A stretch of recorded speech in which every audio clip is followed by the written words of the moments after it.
પાટણ શહેરમાં ઉનાળાના પ્રારંભે જ પીવાના પાણીની વિકટ સમસ્યા સર્જાઈ છે, જેમાં સંઘારી બોમ્બે હાઉસિંગ બોર્ડ નજીક આવેલી 10 થી વધુ સોસાયટીઓના 300 પરિવારો ત્રાહિમામ પોકારી ઉઠ્યા છે. માર્ગ અને મકાન વિભાગ દ્વારા વરસાદી પાણીના નિકાલ માટે સ્ટ્રોમ ડ્રેનેજની કામગીરી દરમિયાન પાલિકાની મુખ્ય પાણીની લાઇન તૂટી જતા આ વિસ્તારમાં જળ સંકટ ઊભું થયું.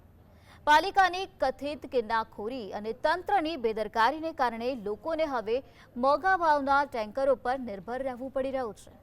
આજે વૃંદાવન સોસાયટીમાં પાણીનું ટેન્કર આવતા જ ગૃહિણીઓની લાંબી કતારો જોવા મળી છે, જે પાલિકાની પ્રી મોન્સૂન કામગીરી અને આયોજનના અભાવની ચાડી ખાય છે.